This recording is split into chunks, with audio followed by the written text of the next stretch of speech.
report, there was no action taken in closed session. The board will need to reconvene for closed section liability claim A. Probably after the end. Now is the time for recognitions, Employees of the Month. So first of all, we have Scott Adams, third grade teacher at Delray Elementary. It is a pleasure to honor Scott Adams as the district certificated employee of the month. Scott teaches third grade at Delray School. In just a few short years, he has become an integral part of the community. He is an avid professional, seeking out opportunities to learn and grow. From attending workshops in New York to participating in curriculum development of Common Core standards in mathematics, Scott is there thinking and participating fully. Recently, he was a presenter at the Parent Education Evening alongside her math coach and provided very valuable input. Scott cares deeply about his students and delivers quality instruction while building a caring and supportive community. His students and families love him, and he is an asset to our school and district. Thank you, Scott.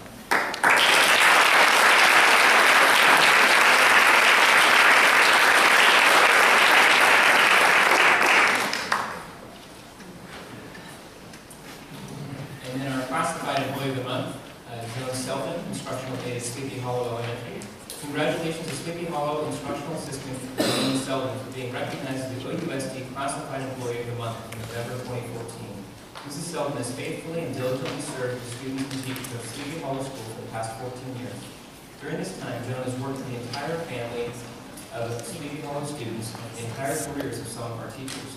Joan's rapport and approach to students is always kind, warm, and supportive. Students know that Mrs. Selden will always help them in the classroom, yard, or the lunch area. Joan also takes time to give new instructional assistants advice and orientation to the school and the multiple aspects of their job classification. Joan is a trusted and valuable colleague for teachers, classified staff, and the principal. We all hope that Joan will continue her commitment and dedicated service to Sleepy Hollow School for many more years. Thanks to Joan.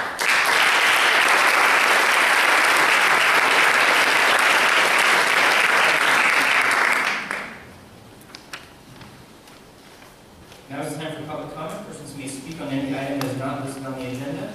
Speakers are requested to fill out a speaker card and state their name and address before addressing the board. Individual speakers are asked to limit their comments for any item to no more than 3 minutes in order to allow everyone who wishes to speak the opportunity to do so. Groups are asked to limit their comments to a total of 10 minutes. The board shall limit the total time of public comment to 15 minutes at the beginning of the meeting.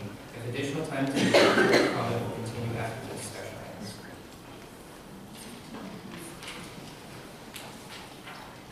David Greenstone.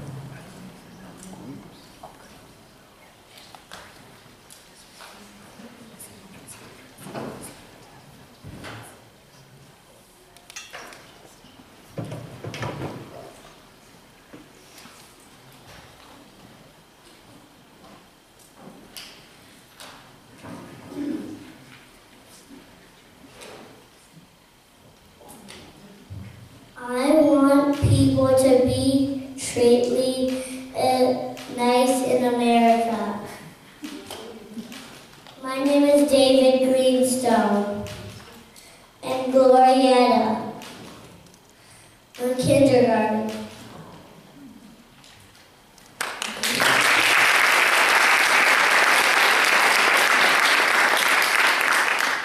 I'm glad my son was able to speak from his heart.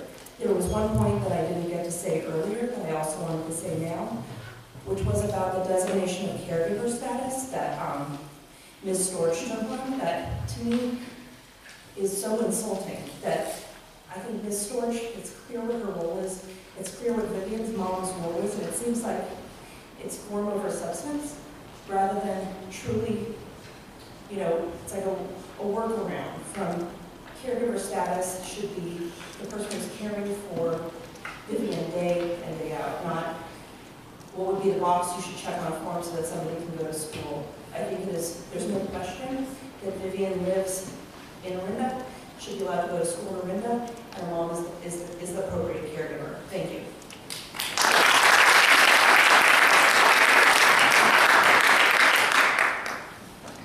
Lindsay Hong.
I'm Vivian's mother, and what happened to us is horrible for all of us. I feel that in this community, when I'm in the community, that no one wants us to be here, or my daughter to be here. And from the deepest part of my heart, I would wish that this would never happen. I wish this had never happened to us. All I've wanted for my daughter is to be able to go to school and get an education. This has been very depressing for me and for my daughter. And this could be, if this could be avoided for any family in the future, I would wish for that. I would wish that this would never happen again to anyone.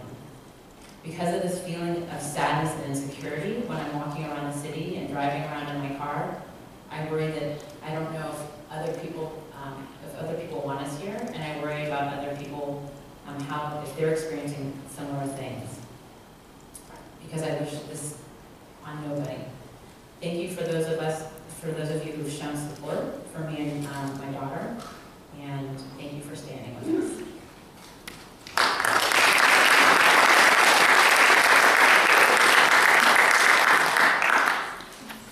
Katie Joaquin.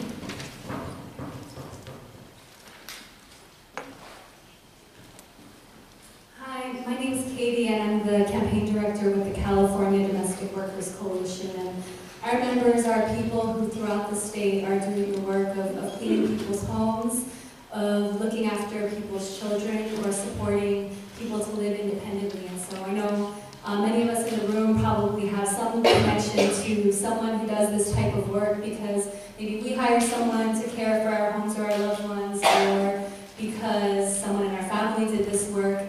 And so we know, for many of us that have that connection, that the work that these people do is the work that makes all other work possible in our lives. And so, and yet, many times this work is undervalued, and the people who do this work are treated as less than another person. And it's rooted in this country's history of the first domestic workers being African Americans, rooted in the history of slavery and this work being unpaid, not seen as real work. And yet we know that the people who are doing this work now are mothers supporting their own families. A national study found that the majority of domestic workers are people who are primary breadwinners, doing right to support their own families here and in countries around the world, in fact. And so just to say that the person who works for Miriam, that the recognition for her also as a mother and someone who's providing for her own family. And for us, when we were hearing about the story of what happened in the school district and of this family that worked for Miriam, our members across the state, people who represent these workers, were shocked and had deep concern, and are continuing to watch this case unfold and standing with the family that works for Miriam, for both Maria and her daughter. And it's not just the workers who are concerned in watching this case closely, also people who stand with them, people from faith communities, people from labor communities, people who are employers themselves. And so just for you to take to heart that some of the messages that I've heard here, that this is somebody who's providing for her daughter, who's no less than any other person, and who's doing very dignified work. So thank you.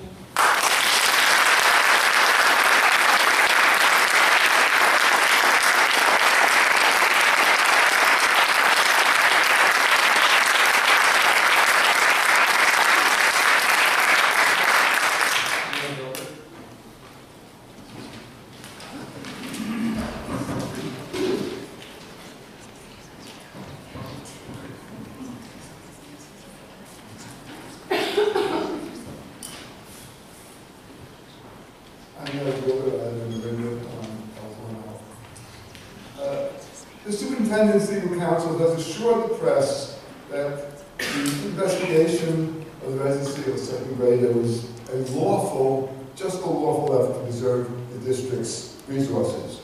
It may have been legal, but the question is, was it sensitive, was it intelligent, was it a generous administrative approach?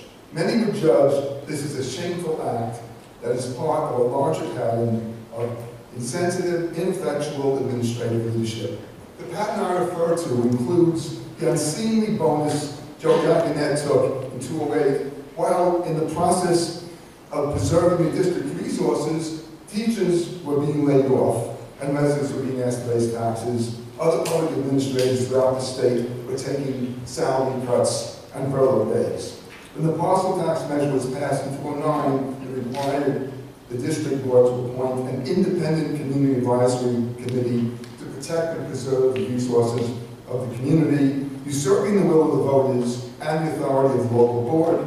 The superintendent took it upon himself to appoint a fiscal advisory committee, which was a group that met in private and took no minutes. This appointment of this committee included members whom I personally benefit from the fiscal advice offered to the district, including one who owned a company that had received sole source contracts from the school district.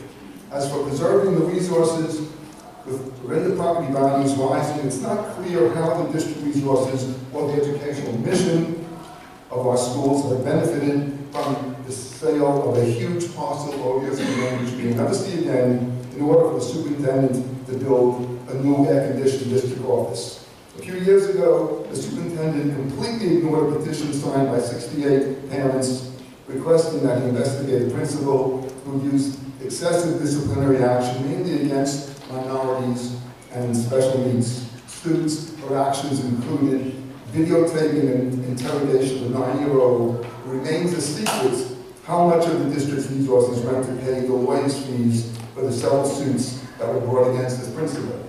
And now we have the latest incident, which has attracted widespread media attention. This administrative fiasco has humiliated our community in the eyes not of just the state, but the entire country. Our wonderful students, our marvelous, hard-working teachers, our dedicated parents, and our generous community deserves more than the blundering mediocrity of this administration. In closing, I'd like to say that I have a fair amount of professional experience in education and policy making, serving for 9 years in a leadership position on the Board of Trustees at Hillsborough School, serving as a Dean of the Graduate School at the University of California, and currently serving as Chairman of the Board of one of the largest child welfare agencies in Northern California. In all my years of experience as a board member, as an educator in a public institution, I have never encountered the lack of compassion and the level of bureaucratic arrogance expressed time and time again by the superintendent. Orinda deserves better.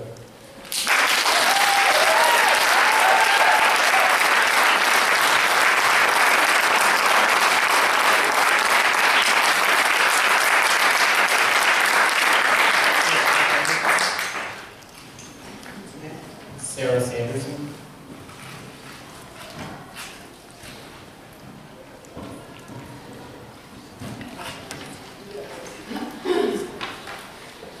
Hello, I'm Sarah Sanderson, and I'm here from Hand in Hand, which is a national network of domestic employers, and we work with domestic employees to make sure that domestic workers are respected in their workplace, and they are often overlooked. They are very, very vulnerable people in their circumstances, and it's easy for a bureaucracy to push them around.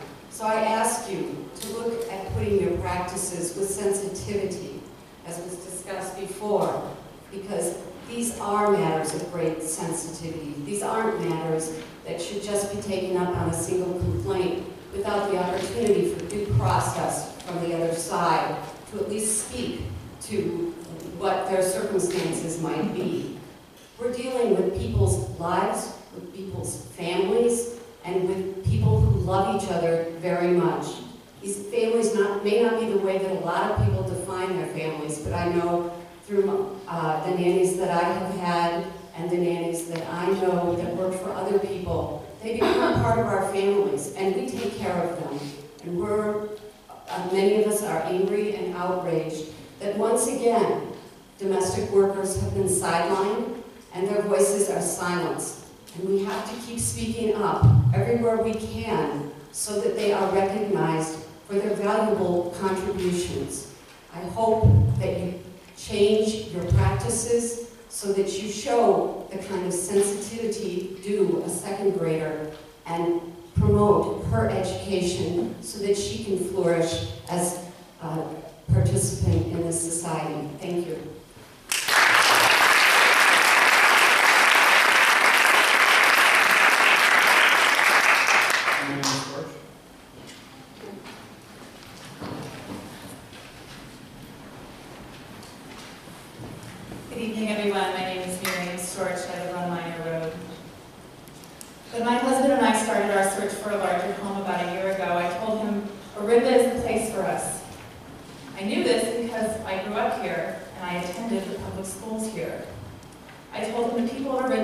just like us. Smart, progressive, inclusive. I've never felt more wrong. Because while we were still settling into our new home, this district hired a private investigator to follow our nanny and her daughter around. Their names are Maria and Vivian. That investigator only sought evidence to support the case that Maria and Vivian live elsewhere, but that Vivian is not eligible to attend school here. He used deceit, he lied to my husband and to Maria, he even went so far as impersonating a police officer to obtain documentation to build his case. And based on that case, this administration proceeded to disenroll Vivian from school without visiting or contacting us, with sending a letter giving her 5 days to get out. No offer for an appeal, a meeting, or a hearing. We honestly couldn't believe what was happening. Because we are reasonable people, and we know that our blended family situation, in which Maria and her child live under the same roof as us and our child, is unique. We understand that it might raise questions.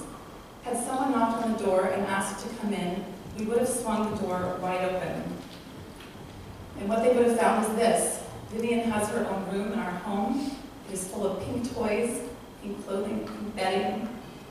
Her shoes are by the front door, and her homework folder is on the kitchen table. Her bicycle is in the garage. She is so much a part of our family that my toddler cries when she leaves. So why this district launched this investigation in the first place is beyond us. We supplied the necessary documentation, the same documentation that all families are asked to provide at the beginning of the school year. Maria supplied every single piece of documentation that was requested. At what point that was deemed insufficient, we are still not clear. We are parents, not criminals. Yes, Vivian spends time at her grandmother's house in another city. Is that a crime? Shouldn't she and her mother have somewhere else to go, occasionally, where someone else takes care of them? And don't children of divorced families often spend time in two households, and sometimes isn't one of those households located outside the district? Why is it wrong for Vivian? And let me clarify that Vivian does not live with us for the purpose of attending Orinda schools. It is not some part of some deal that we struck with her mother. She lives with us because our home is where her mother is.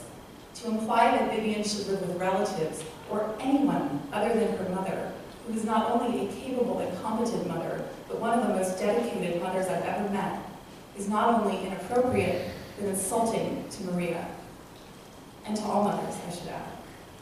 The superintendent and his staff demonstrated a clear lack of regard for the families involved here. The human side of this is very real. We feel the district wasted money, acted recklessly, and have not only hurt Maria and Vivian, but from the looks of the crowd in this room, the entire community. This is not the private school.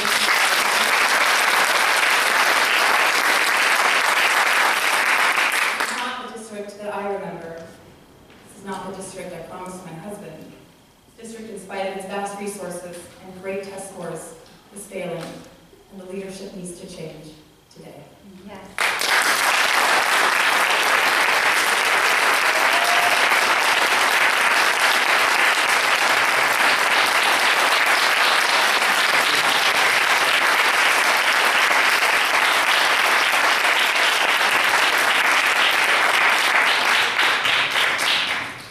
Sierra.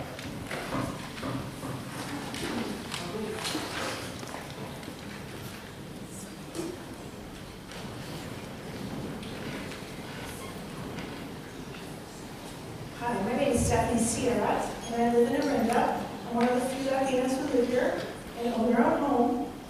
I was really shocked to hear about this case, and I felt compelled to come to my first school board meeting, although I don't have children. My husband and I, we're a mixed-race couple who live in Orinda, and we may look unusual to a lot of folks from Orinda, but we love it here because it's a beautiful community. Lots of wildlife and things like that. But I wanted to talk to you about, I'm sure you had a spirited discussion with your legal counsel in closed session, I'm sure. I'm an attorney and I've been party to those types of discussions, and I'm sure that was something to hear. And I'm sure that they assured you that what you did was legal, you're going to be okay, you're not going to get sued, don't worry about it. You know, and I'm sure that some of you said, well, wait a second, this is not okay. And I'm just guessing here, but I've been in these discussions. And I just want to tell you policy, and you get to change policy. And I really urge you to do that, and to really put that on your agenda in terms of, we gotta change policy. And if you don't change policy, you can also change the administration on that policy, and direct the administration that policy changes. I am concerned that, why did that private investigator go out? Probably because somebody made a complaint. Well, who was that person? Did you stop to ask? Do we have people in this community that point out children of color in our schools and say, gosh, that person can't live here? That person could actually lay down their head every day in Orinda. And is that the reason that private investigator is sent out? Do you know? Did you ask? I'd really love to know how many people are investigated, and I'd like to know their ethnic backgrounds, because frankly, I'm shocked by this. I think your policies should change to encompass a larger definition of family that we have in the 21st century. Families can be defined all sorts of ways, and frankly, my tax dollars, I want it to go towards justice. And a child who lays down their head in Orinda, whether they be a housekeeper or whether they be homeless, that they're allowed in Orinda schools, because that's what my taxpayers, that's what I want them to go to. So that's just what I'm here to say.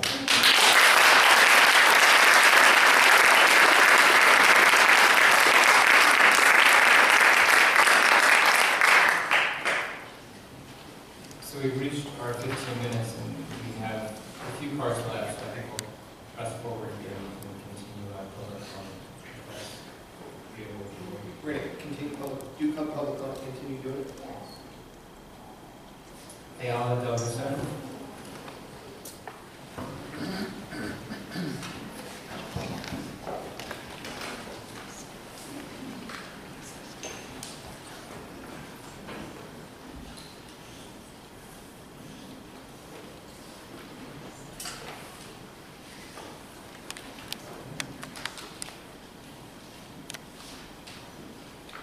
Good evening.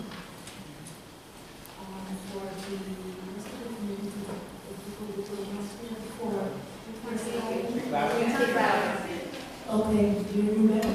I need to better. Okay. So for all of you that wondering who I am mother here from Orinda. It is very bitter about this school district, about Dr. Jokunet. Yes, I am. Lucky enough, I am not anymore under the pressure or the fear of speaking out. Because my kids are no longer at OUSD taking care. I wish we all to be in the same shoes. I'm wearing pink, not for nothing. I did wearing pink tonight, and I said it already, and I'm saying it to you guys again and clearly. Pink slip for Dr. Jokunet out of this district. You embarrass us all. You put a picture that is absolutely wrong, not only to this community, but to the world. We are tired from that. The messages must be getting to you.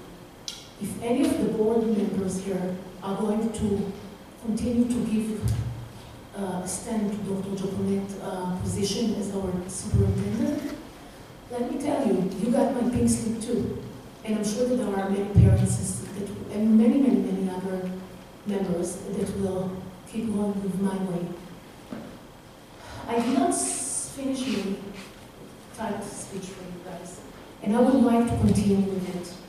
I will tell you briefly. Your words before elections, board members, are counted. And they are counted not only before elections. I want to see every single word that you said it out clear to our member of community to be happened. Don't say to us you're sitting in the back rooms and telling us what is going on in this district. Don't fool me with your API scores. I want my kids to be raised as human. Academic? Good for you guys. All the rest, you got a big F. Big F. The biggest F ever you could earn. And I do not need any credit from anybody here for anything. You got my F. And that means failure. I want to know. I am living here in Orinda, right? I pay my taxes a lot. I pay my used to EFO. And I pay for tutorings for my children. So my time is off. You could please finish. All right, so can I get another 30 seconds? If my money is there, make it better. Start to investigate and start to get the transparency clear to us. We want better answers, clear. Tyson, please, you state something about open public. Please finish. Please go ahead and follow up. We all waiting, sitting out there on the audience and we want to hear it. So please, we counting on you. Thank you.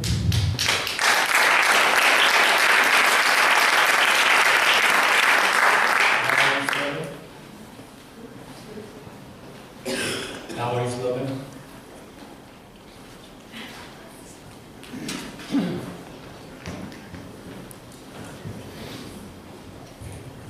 Good evening, my name is Valerie Slobin. I live at 245 Orchard Road here in Orinda.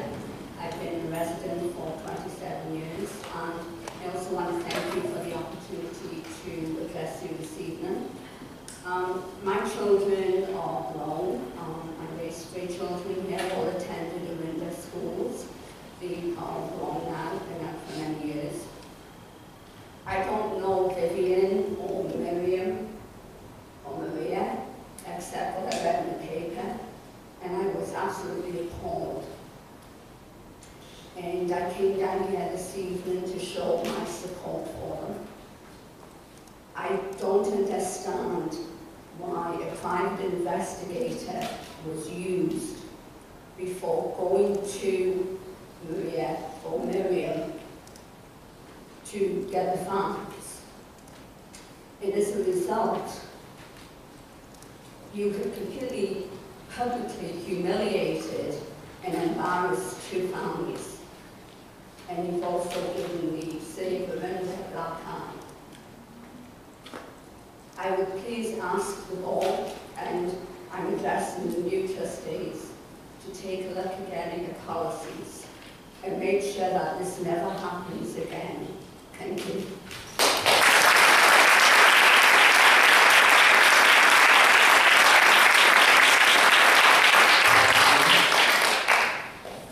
Katie.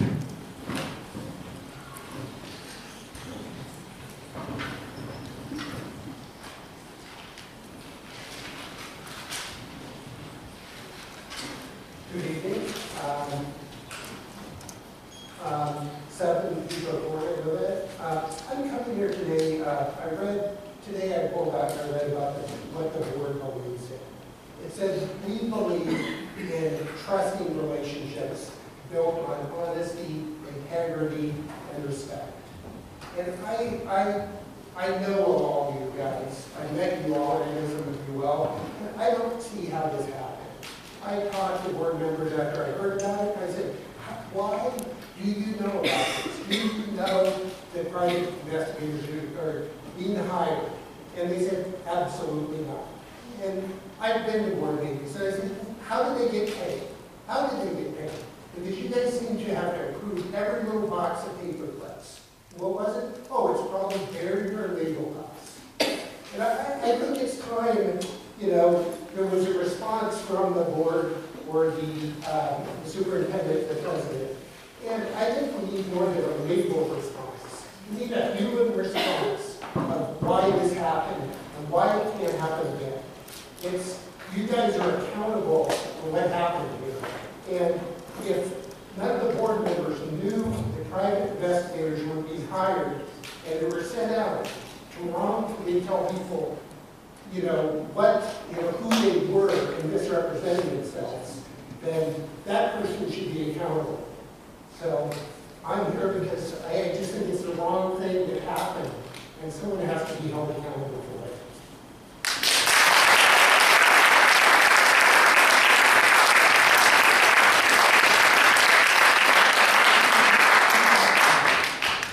Sue Boudreau.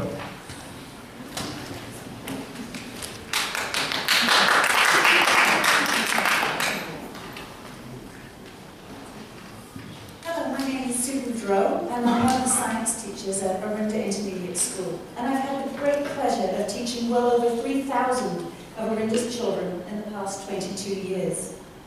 The OIS pledge for students, and hopefully staff too, includes consideration and compassion. This recent issue in the national news is a powerful opportunity to show our children and the wider community that Orinda not only intends to be compassionate, but makes policy changes to make sure that we actually are compassionate.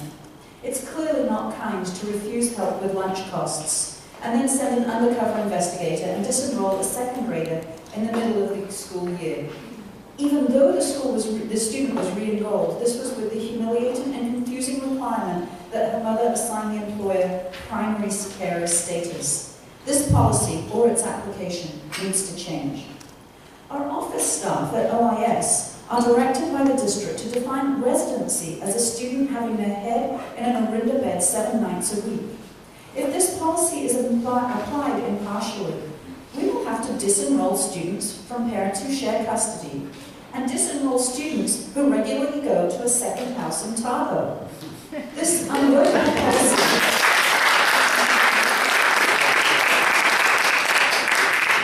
opens up a gateway to charges of discrimination and also needs to be changed.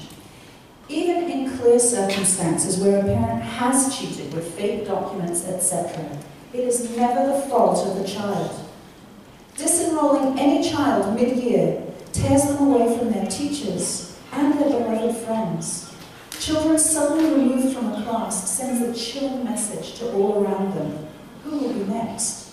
That's likely to be most frightening to younger students and is damaging to older students because it plays into an us and them mentality, which will not serve them well later in life. Instead, let's rewrite our policy on disenrollment so that once a student is accepted at the start of the year, they stay for that whole school year. Disenrollment, if legally necessary, can take place during the summer, allowing the student to transition smoothly to a new school. No one is taking a spot, by the way, that Orinda residents' children should have, because all Orinda residents, owners and renters alike, have a right to a place in the district schools, and the district is required to open up classroom space as necessary. And no one is getting in at your children's expense, because all students bring average daily attendance state money with them, and all residents, including renters, contribute to the parcel tax for our schools. While great academics is a reason many parents make big sacrifices to move here, many also have reservations about the lack of diversity in our schools. Will Orinda schools prepare their children for life in the vibrantly diverse Bay Area and beyond? I just have a couple of sentences.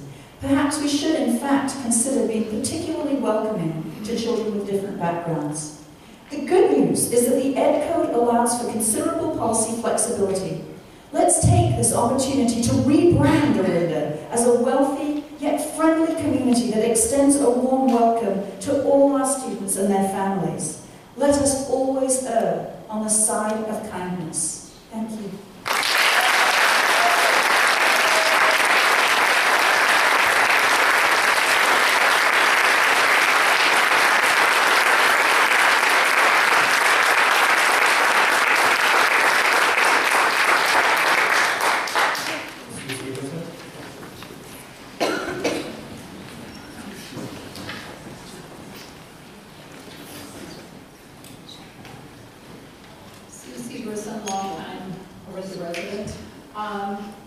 I'm here mostly to give some historical perspective. I also served on the school board from 1992 to 2003.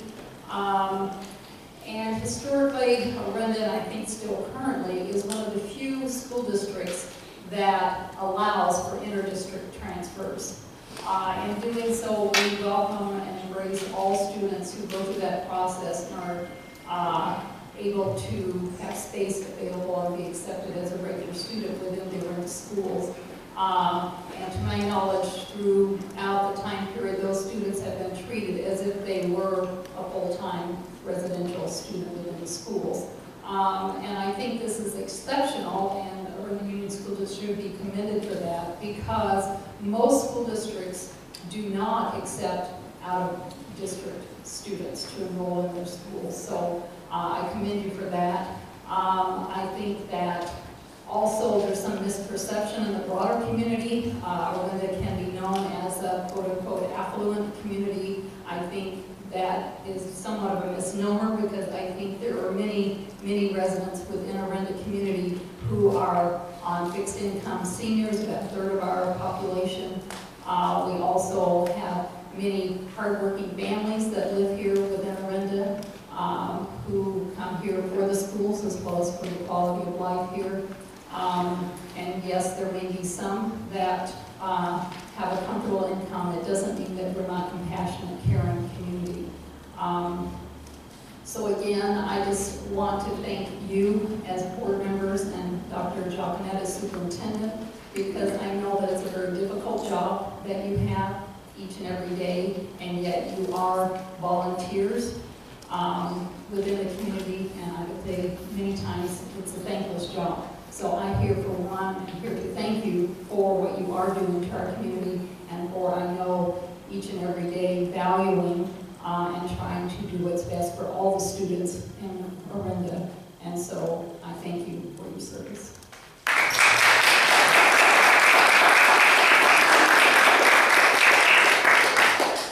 Jack Loscoman.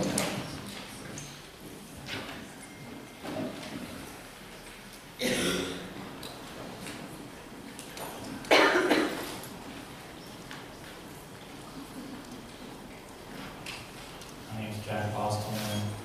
I live in Lafayette, but the shadow of this event has cast its call on Ireland as well. I don't think this is a sensitivity issue, as some earlier speakers indicated. I think it's a case of racial discrimination in the administration of the school district. And others have alluded to this earlier. Why was this girl chosen to be investigated, if not the color of her skin, I can't imagine why else. What that says to me is that this is not, where there's smoke, there's usually fire. So it leads me to believe, and I'm sure outsider disagree where I read the papers, that there is at best a degree of insensitivity to racial issues in the administration of the school board. At worst, actual overt discrimination. We won't know, and we'll never know why, which it is. But the appropriate remedial action, I think, which is what we should be focusing on, because this event is happening, I think involves bringing in some experts from one of the many very good teaching schools we have in the area, Mills College and Oakland and others around, to bring some, teach the teachers, teach the administrators, teaching on this whole subject. What better time than now in this country to be doing something, particularly in a school that has not probably been forced to deal with a lot of these issues because of the makeup of its student body, because of the makeup of its population in the room. You know, if I was, for my current career, I was a corporate lawyer, a big firm, used to advise big corporations on crises. And, you know, the typical advice that you get is, well, you comply with the law, you know, be defensive, stick to your guns, don't admit wrongdoing, etc. You just expose yourself to liability. I think that the bigger issue, as also has been referred to here before, is the loss of trust in the community and the damage that that's doing to the community. So I think better advice that I would give a client in that position would be take the bigger view, admit that something terribly wrong happened, and we're going to change. Rebrand, as was so well said before. That, I think, would go a long, long way towards taking steps to heal what's obviously very well wounded. Thank you.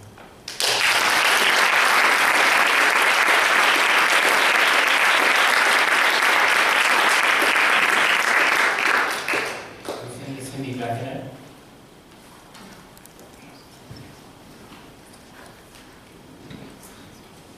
Hello. I'm a fitness and gentleman.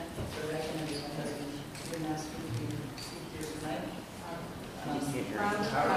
Bill Jackson is my husband, and he did not ask me to speak here tonight. I wanted to share with you about. I've known Joe for many years. Together, we tutored impoverished kids in the UCLA Victoria Project.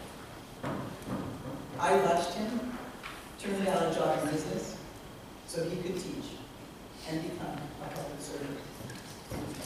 Joe has a sense of fairness for everyone. Over the years, I have known a man who at home and at work acts justly, does the right thing for the right reasons, is caring, and follows the law. He has a sense of community. We all have a sense of community. He comes from a large Italian family. His mother graduated from the 8th grade, then went to work in the family business. He helped her pass his GED, and I watched him help numerous students reach their highest goals. When he was a principal, I watched him leave early in the morning to drive to rural farm worker migrant camps to make sure the children didn't spend their days in the fields and spend their days in the classrooms. He always puts children first in his actions. He put Vivian first in his actions. He made sure that she continued in the same class with the same friends. Some of you are thinking, she's just saying that because he's her husband. And it's not true. I'm here to tell you that I'm saying this because he's an ethical and fair man, and he leads in an ethical and fair district. And both deserve the truth. In today's age, it's easy to be divided.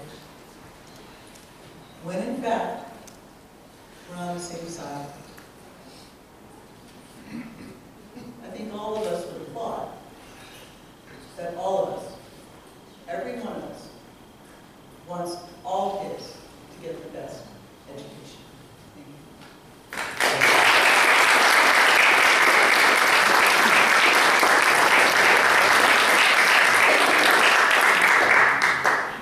I don't have any more speaker cards. So we'll move to the consent calendar. Items listed under the consent calendar are considered to be routine and acted upon by the Board of Trustees in one motion. There is no discussion of these items before the board vote unless a member of the board, staff, or public requests specific items to be discussed and or removed from the consent calendar. It is understood that the administration recommends approval of all consent items. Each item on the consent calendar approved by the board shall be deemed to have been considered in full and adopted as recommended. Chris, I would like to pull item I.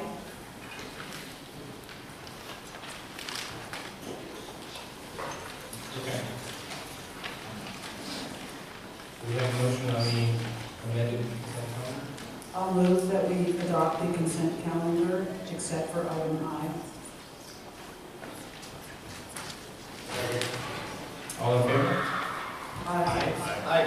Opposed?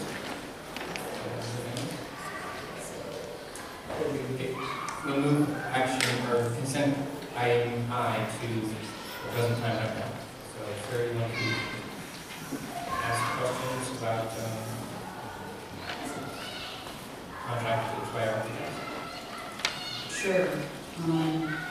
The next page on 28 of the board packet.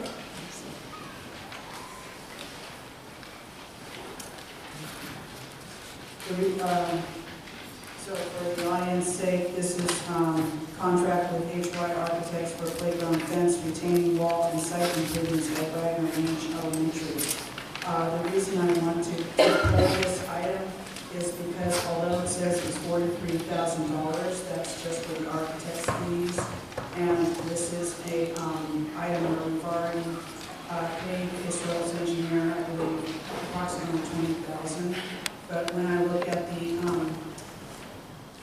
facilities priority project list, the actual project costs, it was listed twice on our priority list as the fencing and part of the project is $300,000 and the remaining, that didn't include the asphalt. So this is a big project, and to me, this is not a priority, and I would like us to consider having a fuller discussion later and considering it with the other projects again, given that we have heard loudly from the community that there are other items such as solar, air conditioning, and other things that are a big priority for the community. I didn't know you were kind of first, I would have the facilities list here. The total projects for Wagner Ranch on total facilities list were around $570,000, if I remember correctly. And this one being $300,000 plus, that's a huge portion of the dollars that we might spend at Wagner Ranch. And I just really question whether that's a top priority. It's playground asphalt cracking and sloping and balls flying over the fence into the creek. And I think we need to consider maybe finding money for balls and taking off on it for now. So I recommend not approving this project at this time. And can you address project?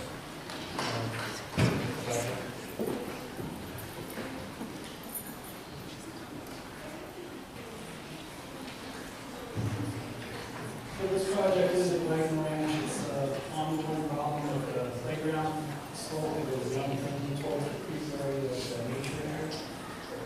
The fence is also leaning down into that area. It's been doing it for a few years now. And like Sarah mentioned, there's tons of balls over that fence. They can't go together because of all the poison down in the area. There's also a continuing crack about 200 feet long in that asphalt that is constantly tripping over. And that was why this was a priority project. We just wanted to finally get that up, level, balance, and kids to play over here, and put a fence there so we wouldn't lose so many balls. I thought the original project was estimated at $300,000, but then the update said it was at $110,000. Is that the entire piece? Plus the architect? I will check. I don't have that list with me, but sounds like the architect piece. Well, we received a list this morning of the house, $300,000 for install retaining wall to stop playground from sliding downhill, 350 feet, times 3 6-foot high. So to me, that's part of it, but that doesn't include the asphalt. Because there's a separate item where there's asphalt, R&R asphalt on playgrounds and parking lots. So that is a combined, I don't know what else combined in that, but that's $160,000. That's another part of the playground. Oh, okay. So is that $300,000 there? It's supposed to include the asphalt. Okay. So maybe that $300,000 is your estimate for doing the project, for the contract. Right. And then this $49,000 is for the drawings. Correct. And for getting it through DSA. And for getting it through DSA. But at the bottom of the list of projects for Wagner Ranch, actually it's $750,000. So this, so this is 300 plus the 49,000 plus the 20,000 we already spent. That's 370,000. That's a lot of money. That takes, over 50% or almost 50% of the money that we'll be spending in Wagner. And I just question whether this is a priority right now, knowing that you have a lot of projects to do. So that's how I feel about it.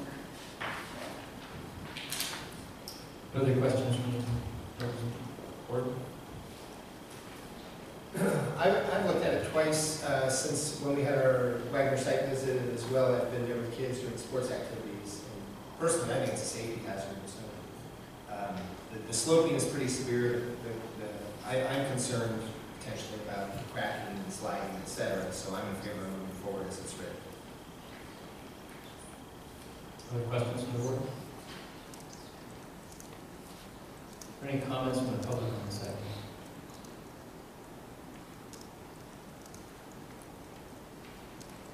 further discussion from the board?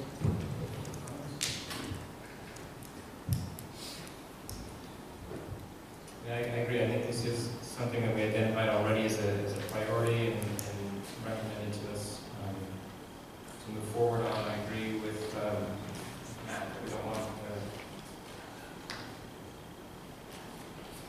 as you've seen in the city, when we delay stabilization projects, it's going to be costlier and more problematic in the future. So I think in favor of moving forward as well. I guess one comment, having spent many hours on that playground, it definitely is in need of it. I would agree with that. I think what I'm hearing from Sarah is more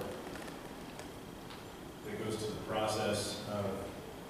Being this how this is probably one of my last action items, I want to say that I would hope that the board take really seriously in our facilities planning and communication, and the way it's been approached right now continues to be more of a maintenance approach. What I heard Sarah ask for is how this fits in the broader scope of things. So I look forward to the board communicating more so and coming up with really more of a process for these things instead of a consent calendar, so that the community understands what is the priority. That's what I heard. She's not opposed to the concept of fixing this, is how it fits into the overall process that we're still going on for over a year now. So. But I agree it needs to be dealt with. Yeah, I would just like to add to that. I agree. Thank you, Tyson, for clarifying that on the process. That it seems like it would be better in something like this when there's 3 parts to it to have that explained in the write-up. Because I mean, I realize that, but I don't think it's. I think it's only fair to not only as board members but also the community to be clear when we've got a project where we did already spend money somewhere else, and then there's this, and then there'll be, you know, as I said, the soils engineering board, and this is the architect fee, and then there'll be another bid for the contractor. I would rather see it related so that everyone can follow what they're doing. Thank you. Okay, we have a motion on this item? I move we approve the contract with HY Architects as presented. Is there a second? Second. All in favor? Aye. Opposed? That's unanimous. Now is the time for the remainder of our action items, first of which will be our annual reorganization. We have an oath of office that will be given to Carol, Jason, and Julie, so I invite them and Jason up. And after that oath of office, in doing so, that will leave myself and Tyson as members of the board, and so we will step ahead.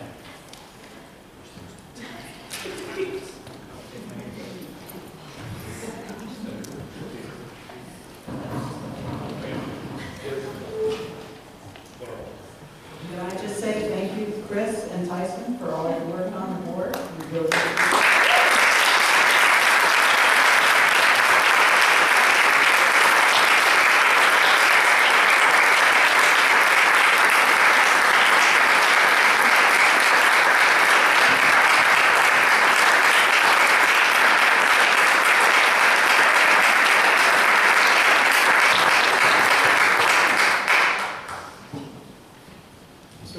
let our new board members come up over here and we'll do the oath.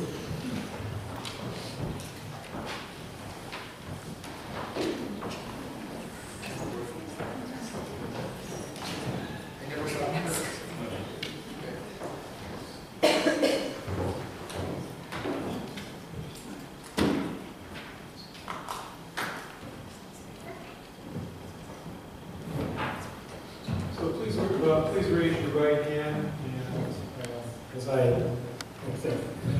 I fill in the blanks as I say it. So I, please state your names. I,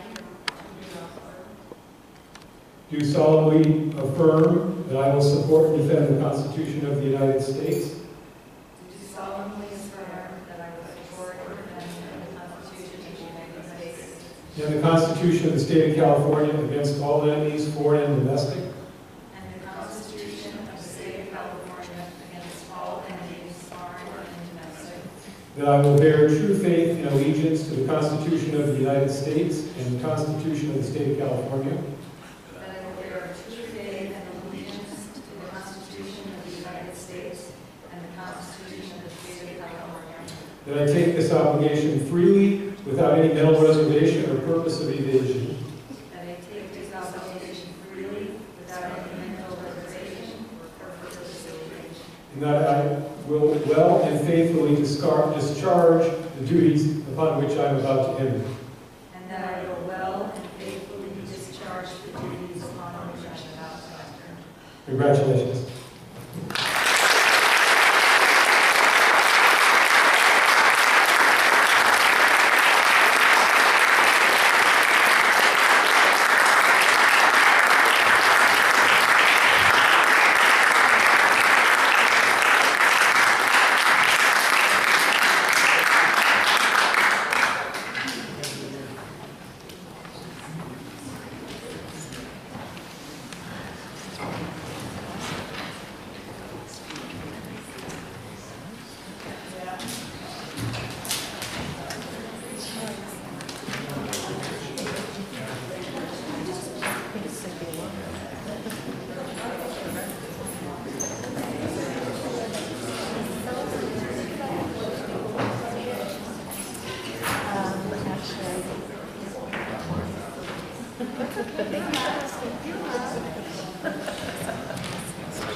As a member, as our Vice President, will continue on the election of board officer. Welcome, Jason Carroll. The next thing we do under our annual reorganization is the election of Board of Trustees President. I'll now entertain nominations for Board of Trustees President. I nominate Jeff Moran. See if there are any. Are there any other nominations for Board President? I'll accept a second.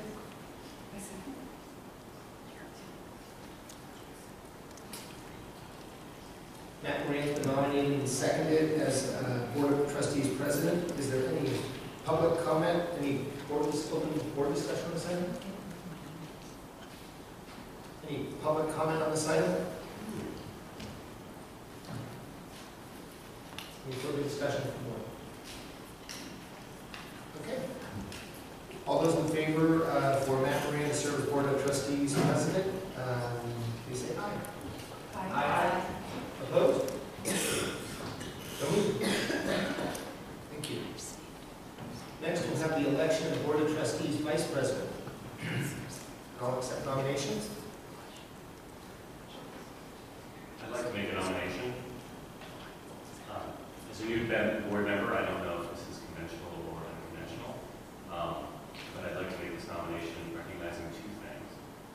First of all, that this board has recognized the policy that the vice chairman is, the vice president is not necessarily the next president. It is a position of itself. And secondly, what we heard during the reception, that I do think that when someone has strong convictions, as we heard from about both Chris and Tyson, you have an obligation to act on those convictions. So I am nominating myself for vice chairman. Strong convictions.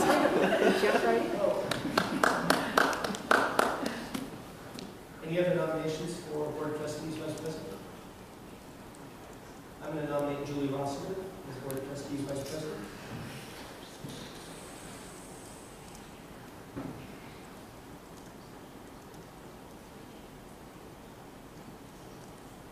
Any other nominations? Okay. That's good. Sir? Comment. Now we're ready for comment. I just want to comment in Jason just said about we did change our bylaws so that we aren't automatically moving up from vice president to president. And we used to have something in the bylaws about rotating leadership. I just want to say that I think it's important to realize that we should continue to attempt to rotate leadership as we move forward. So that's all I want to say right now.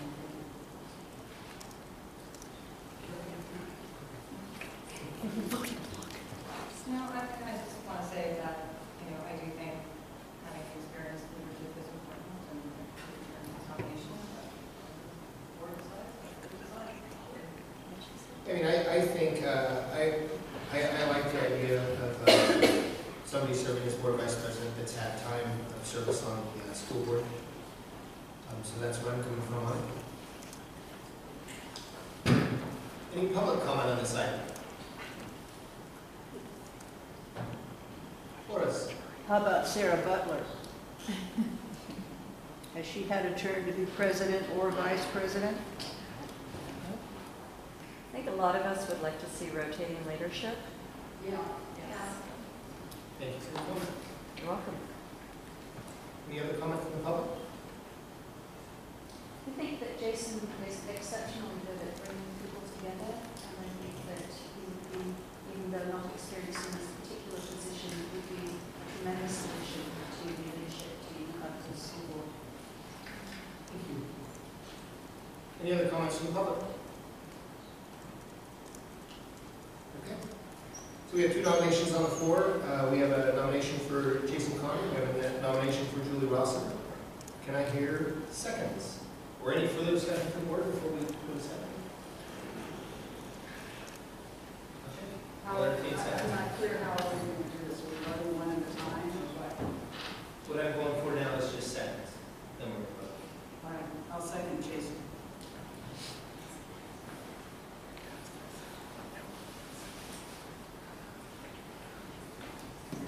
And is there a second for Julie? I'll second. We have a second. Okay, so now we're going to vote. So the first person nominated was Jason. All those in favor for Jason Conner to serve as Board of Trustees Vice President, please say aye. Aye.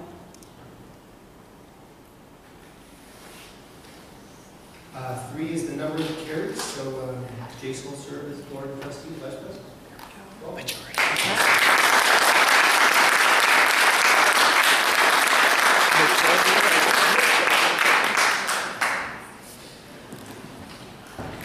Okay. The next thing we do, item number 4 is the appointment of Board of Trustees Secretary. That's an appointment made by the Board President, and going back, historically, the appointed superintendents are Board of Trustees Secretary, so I'd like to appoint Dr. Joe Jaconet as Board of Trustees Secretary.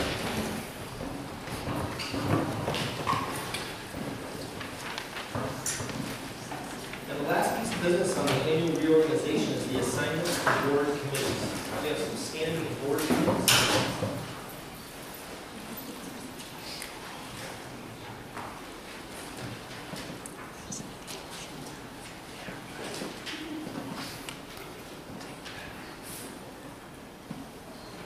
So, just for the board's certification, and Sarah, Julie, if you want to type in if I've said something that's not right, feel free to add. But essentially, what we do here is that we've got, on page 66 of the packet, you see the 4 committees that board members traditionally represent our district on. The first one being the Contra Costa County School Boards Association. Tyson was our past representative. Tyson said, my understanding is that the meetings are an opportunity for exchange of ideas and best practices amongst districts. The commitment was, Joe, do you remember from that monthly or anything? I believe it. Yeah, I think they meet approximately 6 times a year. So is there anybody who's interested in serving on the Contra Costa County School Boards Association? I would like to. Sure.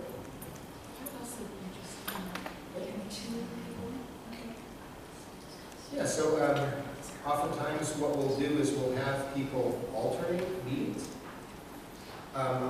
I know that some of these committees, for example, EFO, don't necessarily want 2 board members showing up just because their meetings are big enough as it is.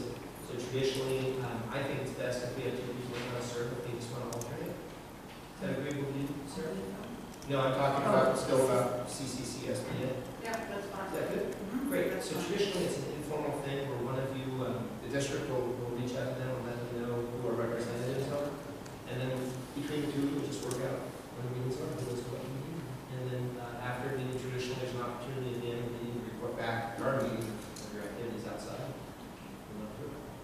Sound good? So we have Carol and Sarah. So next is the Educational Foundation of Orinda. Sarah and I have shared that one in alternating meetings. EFO meets monthly. EFO meetings are in the morning, which can be a challenge sometimes. 8:15, yeah, it's a challenging time sometimes. But they are great meetings and certainly deeply connected with our budget and the things that go on. Anybody that wants to serve on the EFO? We got 3. Okay. So why don't we have Jason and Carol do that?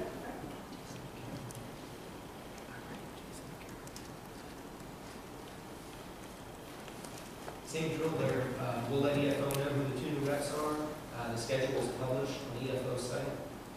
So between the 2 of you, next meeting we'll know if you want to work out what you're going to attend. If you have a problem attending any of these meetings, reach out to myself. And we try to get board members there. Next is Ledge Committee. Sarah and Julie have shared that one. Julie, I don't know how often they meet or what time they meet. Can you share? I haven't gone to one of the meetings. Okay. I notified of when their meetings are, so. Okay. The next one actually is this coming Thursday. Okay. They meet on, I don't know if it's, I can't remember if it's always Thursdays, but it's always an evening. So, that's a month. Yeah, I would like to continue that, share with Danny.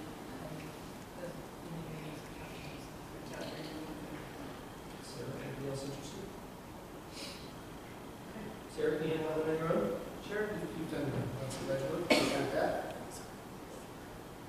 And lastly is the Orinda School Bus Transportation Agency. And Chris, really, I don't know if Tyson ever got to a meeting. Chris, I believe they meet 3 or 4 times a year. Quarterly, 4 times a year. It's helpful. Does anybody on board have a kid who takes the school bus? It's helpful if you have a board member who's got a vested interest in what's going on with the Orinda School Bus Transportation Agency. We have a lot of kids that take the bus in Orinda, so it's important we have representation on the committee. Is there anybody here who's interested in doing that? I'm happy to take it if nobody else is. We need a second. Okay. Well, I'll take it. And if I can't make a meeting, I'll reach out to Jason.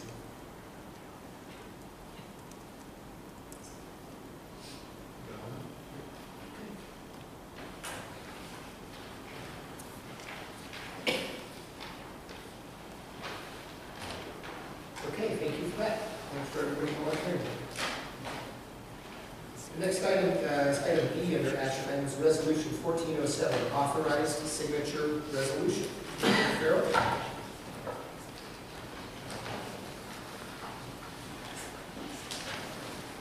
So resolution 1407, certificate of signatures, is the annual resolution which lists district personnel who are authorized to sign warrants, orders for salary payment, notice of employment and contracts. But we hired new staff since the last year's resolution was approved. The employees listed hold the same positions as those previously approved. So this is an annual resolution that we're asking the board to authorize.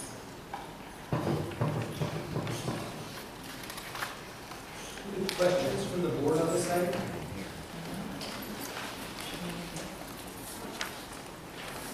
Public comment on this item? We couldn't hear in It's the back. really hard to hear. I'm sorry, We couldn't but hear. it is. Yeah, it's hard to hear.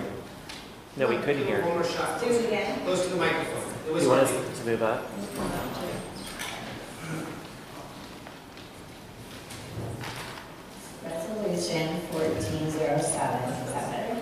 Yes. Certificate of Signatures is an annual resolution which lists district personnel who are board authorized to sign warrants, orders for salary payment, notice of employment, and contracts. Though we've hired new staff since last year's resolution was approved, the names listed on the resolution are the same as those that held the positions previously within the district.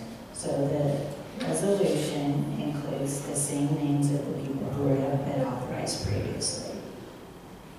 Thank you. Any questions from the board? Any comments from the public on this item?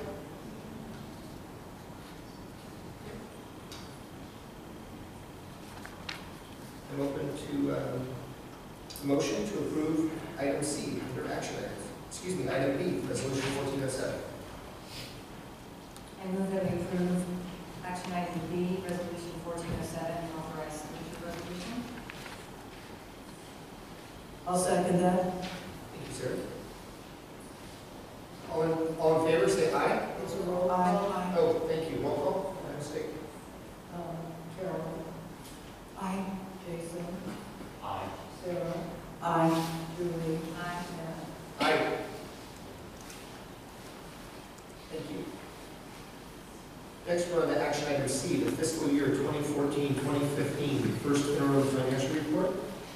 The Director of Business Services will present the first interim financial report for board approval. Maureen? The first period interim report provides an opportunity for the first formal review of the district's budget for the 2014-15 fiscal year. In addition, projections are provided of both revenue and expenditures for the remainder of the year, as well as 2 additional fiscal years. We're projecting that the district will be able to meet all financial obligations for the 2014-15 year, and based on the multi-year projections, the Orinda Union School District will also be able to meet all financial obligations for the next 2 years, while at the same time maintaining a required reserve of economic uncertainties. It's recommended that the district file positive certification of its financial condition as part of the first period interim report.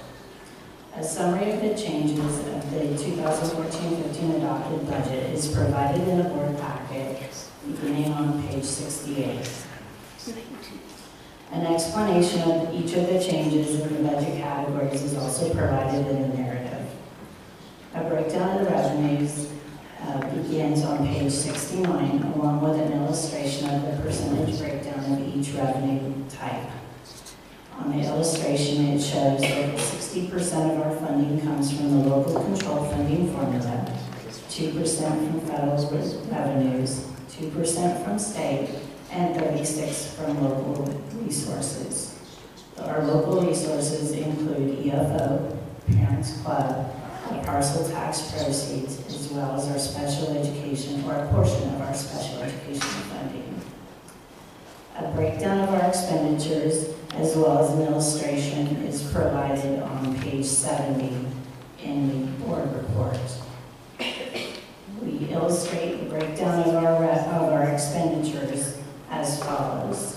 46% of our expenditures are in certificated salaries, 18% in classified, 17% of our budget is spent on health and statutory benefits for all of our employees. Books and supplies make up 6%, and services and other operating 12%. Other outgo is 1%. We currently have no money allocated for capital outlay, which is generally equipment. And then in the first period interim report, we do have to certify both the current and 2 subsequent years. So we've provided information on our multi-year projections as well in the narrative. The budget projections for fiscal year 2015-16 and 16-17 have been developed based on our 14-15 projected totals. Other than step and column, which are contractual increases, no compensation increases have been used in the projections. We've included the anticipated increase for both CalSTRS and CalPERS, which are our retirement systems, the state teacher retirement system and the public employees retirement system, in our projections. As of this date, we have not concluded our negotiations with either of our bargaining units for the 2013-14 fiscal year, so once those negotiations are concluded, our multi-year projections as well as our current budget will need to be adjusted accordingly. Our revenue projections for our multi-years are based on assumed annual growth towards local control funding formula targets, which have been provided to us by the State Department of Finance. We are estimating a continued decline in our federal dollars in the subsequent years, as well as the loss of our beginning teacher and assessment funding, along with the majority of our E-rate funding. We've received notification that we will no longer receive E-rate funding on our telecommunications, which we have been receiving over the past several years. Based on those projections, we do estimate that the OUSD will be able to meet all financial obligations and maintain a positive ending fund balance. The district's cash flow projections are also included in the interim report, and they indicate that the district will remain fiscally solvent during the current and 2 subsequent years. However, we do project that the general fund will have negative cash balances throughout the year. This revenue trend is expected to continue throughout the 2 subsequent years as well. This is a trend that we've seen over a number of years. The Contra Costa County Treasurer's Office does look at our entire fund balances as a combined fund balance when they analyze the district's cash requirements. Therefore, the cash that remains in our other funds will be supporting the cash in our general fund during those months when our general fund is negative. We have the ability to do interfund borrowing, and so in the times when we do dip below a positive cash balance, we will be doing interfund transfers of cash. So in conclusion, we recommend that the board file a positive certification of the district's first period interim report as presented. Thanks, Lorraine. Questions from the board? So Lorraine, on page 70, when you talk about, I don't know if I'll get exactly this, the increase in the shift from the state to make school districts pay more of the pension costs, that's reflected. Yes, in our current year budget, we've adjusted our CalSTRS, which is our California State Teachers Retirement System, percentage of our salaries that we pay certificated employees. That has been provided and updated in the current year budget, and the amount, the percentage that's used in the out years or subsequent years, the 2015-16 and 16-17, are based on the rates that were approved by the governor and included in the governor's approved budget. What was the approximate rate and the approximate new rate? The current rate from last year was 8.25%. The current year is 8.88%, and moving forward, it goes above 9% next year. Goes upwards of 19% in year 2021. So historically, we've paid around 8%. I don't want to date myself, but as long as I've been in the business, it's been 8%. And as far as the loss of the E-rate, how much is that going to, what dollar amount is that going to impact us? We're currently trying to determine that with the E-rate. What we've estimated in the budget is about $20,000, but the E-rate, and that's year over year, the E-rate funding comes in layered over different fiscal years. Like currently, our 2014-15 application has been approved, but our 13-14 wasn't. So we didn't receive the discounts yet on 13-14, but we're already receiving 14-15. So trying to get a handle on what our actual expenses are, that's what we're doing the analysis on right now. We just got clarification on this about 2 weeks ago, that beginning next year, our regular telecommunications will not receive discounts. we've been afforded about a 28% in our telecommunication rates for the past several years. Why are we, is it just us, or is it? No, there's a shift in how the E-rate monies are being delivered to school districts moving forward. And so this will affect all school districts. However, our percentage is so small of our discount rate that unfortunately we take,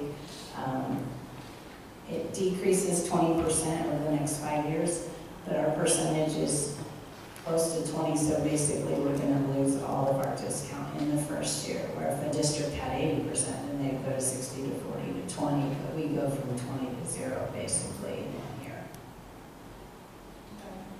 And as far as our negative cash flow, we have like 2 months right now. So if we, based on Prop 2,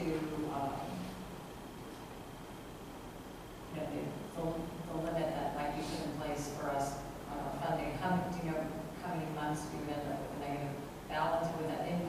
Would that impact our ability to borrow against ourselves to cover those negative balance months? Yes. The short answer would be yes. Basically, because we have carryover balance, our carryover ending fund balance is actually truly cash. And so when we reduce our ending fund balance proportionally, that means our cash is being depleted. We generally receive monthly payments from the state of California, but in recent years, our monthly payments haven't been coming through on the schedule that they were authorized to. Right. So moving forward, we're not supposed to be subject to the deferrals as we have in the past. But traditionally, because of the way you can stop me if it's getting too long, but our revenue comes in both property taxes and state aid. So our state aid comes in on monthly apportionments. Our property taxes basically come in twice a year. They come in December when the taxes are paid, and they come in April when taxes are paid. So sometimes our monthly payment from the state isn't enough to cover our ongoing 12 months worth of expenditures. And so that's why a lot of school districts will go negative in their cash in November and a portion of December until those taxes are being credited to the school districts. They will also, again, go negative in March before the April taxes are paid. So it kind of depends on how much of your district's revenue comes from property taxes and how much comes from state aid. And as a follow-up, go ahead, Sarah. As a follow-up to Julie commented on Prop 2, not everyone understands when Prop 2 goes into effect. Can you explain that, please?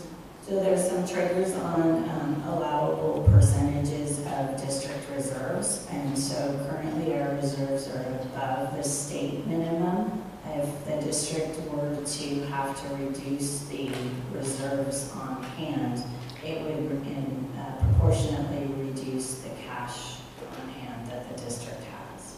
So in reducing our ending fund balance, which is carryover from the previous year, which is cash, it's not money paid to the district on a monthly basis, that's our actual cash. It will affect our cash flow throughout the year moving forward. But that isn't automatically going to happen every year, is my understanding. It's only when certain triggers happen.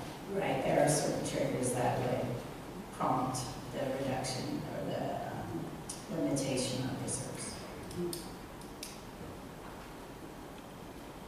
I had another question. You mentioned that we haven't finished negotiations and therefore our money's still in the budget. When that happens and that would change our budget picture, do you have to send a revised first interim, or is that only reflected in the second interim when you send it to the county year? We would not have to adjust our first period interim. It would be reflected if we were to settle between now and the end of January, because second interim ends January 31st.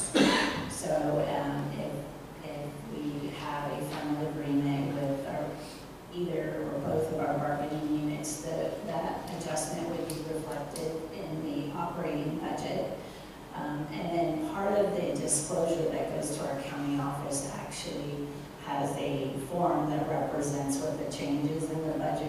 CSD, and we are required to make those changes to the budget once the contract's been ratified by the board. So we make the changes immediately, but it wouldn't be reflective in the budget coming to the board until second interim, potentially.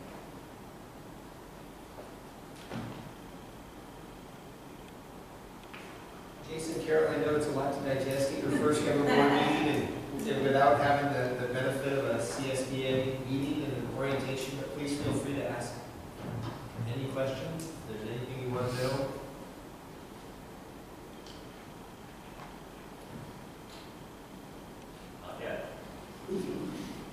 Okay, I'm going to ask a question. On page 69, the last bullet point, the last sentence in the last bullet point, we do anticipate an increase in our parcel tax revenue during 14-15 fiscal year with 140 additional parcels being added to our parcel rolls this year.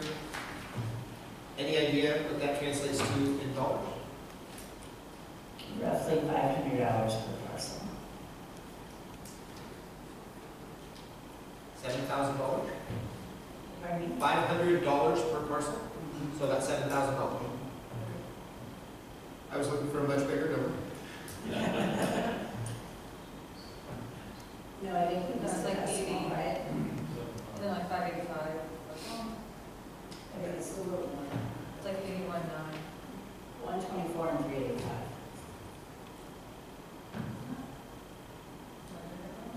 I don't know. I came up with 140 times $500. Did I get a zero? You're doing it right. So the 140 So it's parcels. 70. 70. Thank you. Okay, been a long day. It's like 81. I don't have my cell phone. Much better. So since he brought that up, the 140 parcels are what, and we also have other projects out there. This is just what's already, which ones are these 140 parcels? So the parcel, what happens with our parcel taxes is approximately in June, we get a report from the county assessor's office that lists all of the parcels within our district. And we verify the eligibility for the parcel tax based on those. So these are new parcels that have been added to the parcel rolls for our district. Some of them included the Pulte projects, some included Wilder. But in addition to parcel taxes, we get developer fees, so we don't want to confuse. Those are two different types of monies that we receive from both in the district. And so these were actual added parcels within the district, which I've been here 3 years, but this is the largest increase I've seen. It was significant.